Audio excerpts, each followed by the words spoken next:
Okay, so this is the video journal 1 for trauma-informed play therapy. Part 1 was play in general. In this section there were 2 parts for us to review. Brains at Play was the first video, and it was discussing the survival skills as it relates to play. It was determined that play is something that's deeply rooted within mammal brains, and it is something that is necessary for survival. It is not something that is just fun or developed. It's actually true things that are needed to actually survive. So to grow, develop, survive, yes, of course, it can be distracting at times, but more importantly than the distraction was the increase of the population, because there was so much survival that it actually did continue to grow. It is in the core components of brain functioning, so it's absolutely necessary for growth and development. The second video was play deprivation and circumstances that children could experience that. There was absolutely a lack of play that was seen, and the access to play, I think, is a huge part that can contribute to play deprivation. If you're not able to have the opportunities to be able to play, to engage in other people, child or not, to have that time to spend to grow and develop. I really liked this video. The presenter was very good and was talking about the changes of the world over the past, several decades, and how their play used to be such an emphasis and now it's not. And now you have more organized sports, which is a sport. It's not a play. Play is a time to be creative, to learn skills, hunter-gatherer, survival, how to cope with fear, how to be accepted by others, social acceptance in the scope of regular niceties, what's nice and what's mean and things like that. Yes, you get that in other places, but to be able to play and to be using your brain in that capacity is very, very beneficial. So when that is taken away, you are losing those skills. The presenter here put emphasis on too much school and not enough play.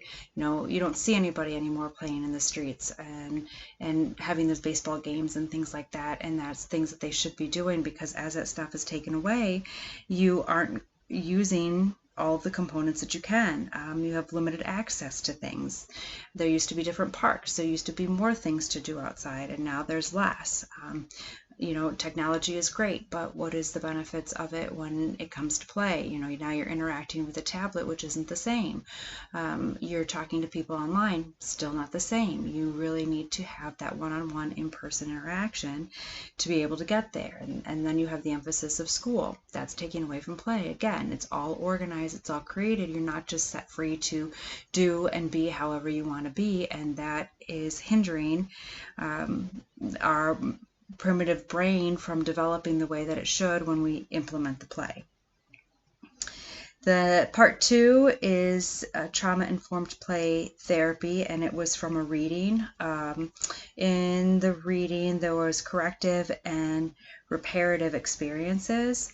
So corrective experiences were endanger, safety, trust, and well-being.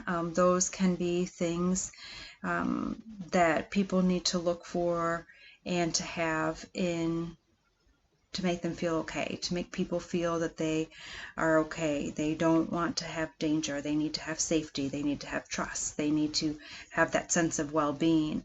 And you need to correct those trauma issues with those things. You have trauma, you need safety. You have trauma, you need trust. You have trauma and you have well-being. So they all incorporate into how that how that trauma has impacted so many components of their life. And the reparative experience is a processing the trauma and understanding and tolerating what that trauma process is like. So more or less sitting in the moment of that trauma, of that feeling at that time, so that you can use it to move forward. the rules and a speech that we would give in the playroom. I'm really struggling with this. I'm having a hard time figuring out how I would say that, but it would be a trusted space, a safe place to use the objects in the room however you so choose, and of course monitoring that to make sure it's something that you are understanding as a therapist, to be able to interpret that play therapy. So for the speech, you know, this is a safe place unless you say that you're going to harm yourself or somebody else. You can express yourself any way you want. And I think I'm not sure what the rest of it would be. Open-ended questions that I would like to ask would be, during the play session, would be, you know, how is this making you feel? Or, you know, what is happening in the activity that they're doing? You know, if they're playing with dolls, you know, who is this person, who is that person, and what's going on here? The close-ended questions aren't going to be beneficial because you're going to get more straight answers. The open-ended questions are going to allow the time for the child to elaborate and expand on what it is that they're thinking, feeling, doing, and giving them the opportunity to speak. So the enormous desire for nurturing, for the author, I think that she felt that she wanted to care for all the children and give them the things that they weren't able to get. They are going through some sort of trauma, and that's hindering all the growth and development of the child and putting so much stress on them. And she wanted to be able to nurture them and care for them and be supportive of them. Regardless of what they were like to her, she continued to want to be the best person that she could be for them, to help them, and to be able to repair their trauma, which of course is not something that we can do to give. It's something that we have to assist with them working through. And that completes my video journal for the first one. Thanks.